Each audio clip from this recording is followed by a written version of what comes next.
ಕೇಂದ್ರ ಸರ್ಕಾರವು ಇತ್ತೀಚೆಗೆ ಅಂದರೆ ಫೆಬ್ರವರಿ 10ನೇ ತಾರೀಕಿನ ಕೇಂದ್ರದ ಬಜೆಟ್ನಲ್ಲಿ ಒಂದು ಆದೇಶವನ್ನು ಮಾಡಿದೆ. NH 169 ತೀರ್ಥಹಳ್ಳಿಯಿಂದ ಹೆಬ್ರಿಯ ಮಾರ್ಗವಾಗಿ ಆಗುಂಬೆ ಹೆಬ್ರಿಯ ಮಾರ್ಗವಾಗಿ ಉಡುಪಿಯ NH 66 ರಾಜ್ಯ ಹೆದ್ದಾರಿಯನ್ನು ಮಲ್ಪೆ ಮೊಳಕಾಲ್ಮೂರು ರಾಜ್ಯ ಹೆದ್ದಾರಿಯನ್ನು ರಾಷ್ಟ್ರೀಯ ಹೆದ್ದಾರಿಗೆ ಮೇಲ್ದರ್ಜೆಗೇರಿಸುವಂಥ ಒಂದು ಆದೇಶವನ್ನು ಕೇಂದ್ರ ಸರ್ಕಾರ ನೀಡಿದೆ. ರಾಷ್ಟ್ರೀಯ ಹೆದ್ದಾರಿ ಆಗಬೇಕಾದಂತಹದ್ದು ಶಿವಮೊಗ್ಗ ಮತ್ತು ಉಡುಪಿಯ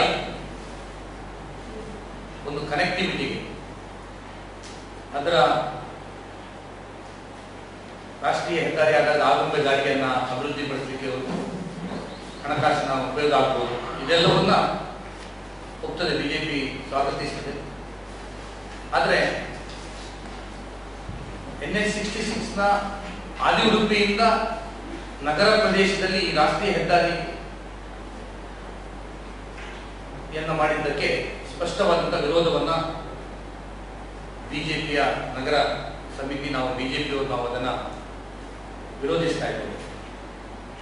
ಇದಕ್ಕೆ ವಿರೋಧಿಸಲಿಕ್ಕೆ ಕಾರಣ ಏನು ಅಂತ ಹೇಳಿದ್ರೆ, ರಾಷ್ಟ್ರೀಯ ಹೆದ್ದಾರಿಗಳ ವಿರೋಧಿಗಳಲ್ಲ ನಾವು. ಆದರೆ ನಗರ ಪ್ರದೇಶದ ಒಳಗೆ ರಾಷ್ಟ್ರೀಯ ಹೆದ್ದಾರಿ ಹೊಸದಾಗಿ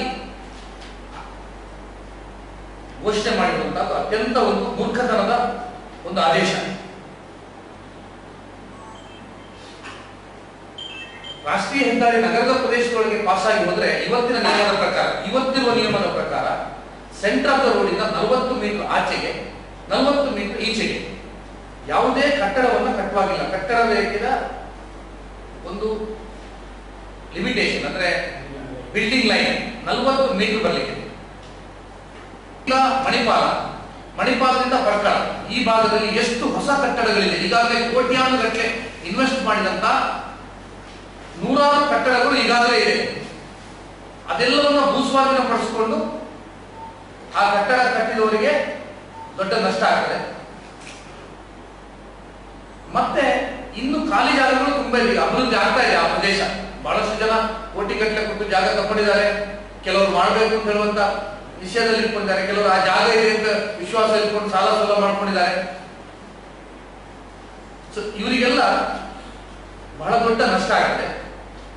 ಸೊ ನನ್ನ ಒಂದು ಲೆಕ್ಕದ ಪ್ರಕಾರ 80 ಮೀಟರ್ನ ಕಾರಿಡಾರೇ ಉಡುಪಿಯ ಒಂದು ಹೃದಯ ಭಾಗ ಅಂತ ನಾವು ಕರಿತೇವೆ. ಇವತ್ತು ಉಡುಪಿ ಮಣಿಪಾಲ ರಸ್ತೆ ಅದೊಂದು MG ರೋಡ್, ಬೆಂಗಳೂರಿನ MG ರೋಡ್ ಇದೆ. ಅದೇ ರೀತಿ ಉಡುಪಿ ಮಣಿಪಾಲ ರೋಡ್ ಇವತ್ತು ಅತ್ಯಂತ ಅಭಿವೃದ್ಧಿ ಆಗುವಂತಹ ರಸ್ತೆಗಳು. ಉಡುಪಿ ಇವತ್ತು ಅಭಿವೃದ್ಧಿಗೆ ಅವಕಾಶ ಇರುವಂತಹದ್ದು ಅದೇ ರಸ್ತೆ. ಅದು ಹೋದ್ರೆ ಉಡುಪಿಯ ಸಿಟಿಗೆ ಒಂದು ದೊಡ್ಡ ಹೊಡೆತ ಆಗ್ತದೆ. ನಗರ ಗಡಿಯ ಒಳಗೆ ರಾಷ್ಟ್ರೀಯ ಹೆದ್ದಾರಿಯನ್ನ ಮಾಡುವುದನ್ನ ವಾಪಸ್ ಮಾಡಬೇಕು ತಕ್ಷಣ.